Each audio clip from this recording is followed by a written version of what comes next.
अच्छा बिल्कुल नहीं लग रहा है, पता नहीं कैसे मन घबरा रहा है। ओह माय गुडनेस दीदी, आप इतनी परेशान क्यों दिख रही हैं? क्या हुआ दीदी? पर टेंशन हो रही है ना हमको जीतू की। जीतू बच्चा है अपना, समझ में नहीं आ रहा है किसकी नजर लग गई अपने घर। अरे जब से शादी हुई है तब से तो जैसे लग रहा है कि अपने घर से सुकून जाने कौन से पंख लगा करके कहाँ उड़ गया है। अरे घर में बिल्कुल जैसे समझ लो आंधी तूफान बवाल, टेंशन पे टेंशन ही आता जा रहा है फटाफट से। सही कह रही हैं दीदी, बिल्कुल सही कह रही हैं आप। अरे हमें तो समझ नहीं आ रहा किस करम जली की नजर लग गई हमारे हंसते खेलते परिवार को।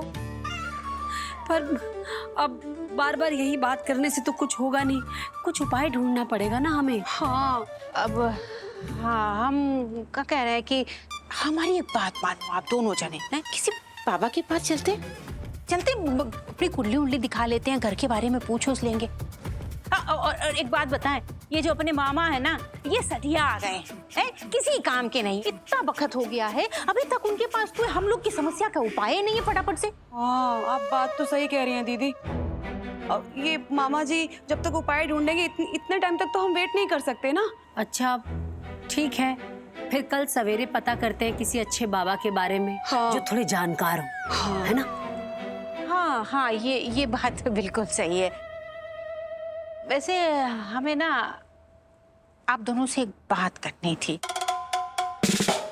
अगर बुरा ना मानो तो कहें। अरे दीदी आप कैसी बात कर रही हैं? हम भला आपकी बात का बुरा काहे मानेंगे? वैसे वो जो बात बोलने से पहले आप अचानक से एक वार्निंग देती है ना, बस उसमें थोड़ा सा हम घबरा जाते हैं। बाकी आप बताइए ना, हाँ क्या बोलना चाहती है? नहीं, पहले दोनों जने ना हमारे सर पे हाथ रख के कसम खाओ कि हमारी बात का बुरा नहीं मानोगे फटाफट से। अरे दीदी ये कहा बचपना कर रही हैं आप? आप बोलिए ना, आप बड़ी हैं, आप बोलिए। नहीं भाई देखो, आप दोनों ना कसम खाओ हैं और बोलो कि आप नाराज नहीं होगी, तब हम बताएंगे।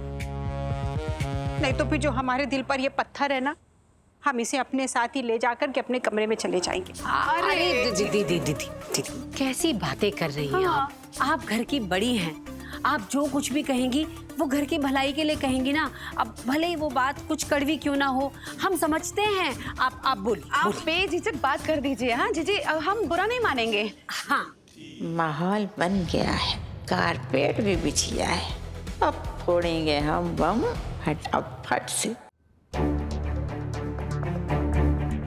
हमें नींद नहीं आ रही है, पहले हमसे एक वादा करो। कैसा वादा? यही वादा कि डॉक्टर से कंसल्ट किए बिना ना तुम कोई भी दवाई नहीं खाओगी। बापू मैं कितनी बार बता चुकी हूँ, ये जो कुछ भी हुआ है उस दवाई की वजह से नहीं हुआ है। मैं पहले भी कितनी बार खा चुकी हूँ वो दवाई। वो जो भी है, तुम हमसे वादा करो वरना हम लड़ते रहेंगे और इस रात की सुबह नहीं होगी। ठीक, नहीं खाऊंगी। Good good night. Good night.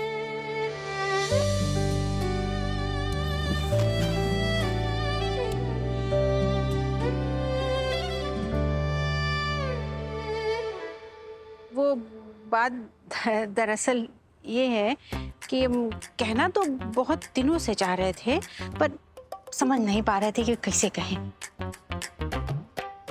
अब इस घर में आप दोनों, हम और बापूजी, हम 4 लोग ही रहते हैं। मतलब अक्सर तो हम चारों लोग ही घर पे रहते हैं। आप दोनों तो अपने घर के काम में लगी रहती हैं, कभी चौके में कभी छत पे, कोई ना कोई तो काम रहता है। और रही बात हमारी, तो हम बाबूजी को लेकर के अपना इधर उधर घुमाते रहते हैं, कभी गार्डन चले गए, कभी कहीं, है ना। तो लेकिन आज जो हुआ है ना भाई, अगर किसी और दिन होता और अगर हम लोगों में से कोई भी नहीं होता तो सोचो गीता भाभी, रीता क्या हो जाता। अरे बवंडर आ जाता, बवाल आ जाता, अनर्थ हो जाता, सब सत्यानाश हो जाता। भगवान भला हो जीतू का, जो भाई वो एकदम राइट टाइम पे चला आया और फिर उसने सब कुछ अपने हिसाब से हैंडल कर लिया। हम लोगों की तो बस की अकेली बात नहीं थी करने की।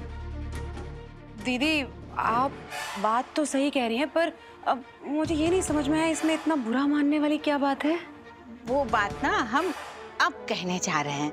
अच्छा अब गई, अच्छा हाँ जी, कहिए। घर की भलाई को दिमाग में रखते हुए गीता भाभी, रीता, हमने एक सलूशन निकाला है। हम सोच रहे हैं कि काहे नहीं कुछ दिनों के लिए सावी को उसके मम्मी पापा के पास उसके मायके भेज दिया जाए। क्या? हाँ? दीदी कैसी बात कर रही हैं आप? आप कह रही हैं कि हम अपनी बहू को घर से बाहर निकाल दें? ये बात आपने बुरा मानने वाली कर दी है दीदी। हाँ। नहीं नहीं गीता भाभी, हम ऐसा थोड़ी कह रहे हैं आपसे। आप दोनों तो बस खाली अपने दिल का यूज कर रही हैं। अरे थोड़ा सा दिमाग भी तो लगाओ ना, बुद्धि लगाओ ना रीता तुम अपना। अरे आपको भी नहीं अच्छा लग रहा है कहते हुए, लेकिन भाई देखो, घर की सुख शांति के लिए, घर की भलाई के लिए कभी कभी जो है ना थोड़े से कठोर डिसीजन लेने पड़ जाते हैं फटाफट से। दीदी देखिए, ये जो आप कह रही है ना, ये कैसे होगा भला? ऐसे कैसे जाकर हम सावी से कह दें कि भाई तुम जाओ अपने मायके?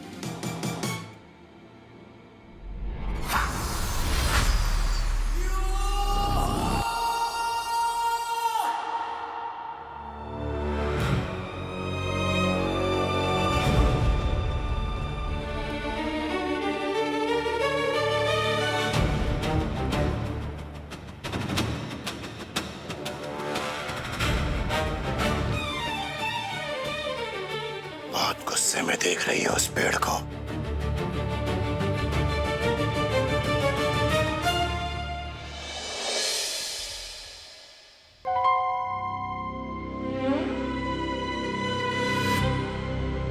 थोड़ी जलन तो होगी ना कि जिससे हम प्यार करते हैं उसका जुनून ये लतिका है।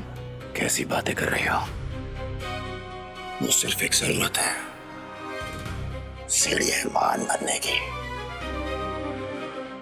और तुम, हम और तुम तब तक साथ हैं, जब तक ये सृष्टि साथ है, जब तक ये कायनात साथ है, तब तक।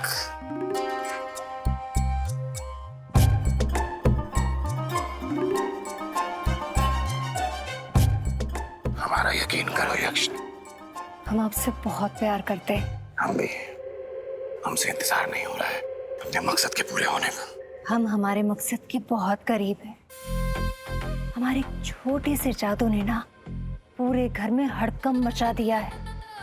घर वाले डर के मारे या तो सावी को घर से बाहर निकाल देंगे या हॉस्पिटल भेज देंगे। कौन चाहेगा कि अपने घर में एक ऐसी बहू हो जिसका दिमाग उसके बस में ना हो? फिर क्या है, सावी और जीतू अलग हो जाएंगे और ऐसे में जीतू को अपने बस में करना आसान है हमारे लिए। और उस लतिका का क्या है? वो टूटे हुए दिल बेवफाई के साथ बस खुद ब खुद गायब हो जाएगी। हमारी इसी काबिलियत से तुमसे इतनी मोहब्बत करते हैं हम। बस एक बार उस जीतू को उन दोनों की जिंदगी से अलग कर दो। एक बार वो अकेला पड़ जाएगा, वो कमजोर पड़ जाएगा, तो हमें पता चलेगा वो रहस्यमयी रास्ता जो हमें तिलस्मी मणि तक ले जाएगा। जहां मिलेगी हमें वो तिलस्मी मणि। हमसे भी इंतजार नहीं हो रहा और तुम्हारे से ये दूरी अब बर्दाश्त नहीं हो रही। आप फिक्र मत कीजिए, हमारा मकसद बहुत जल्द पूरा होगा।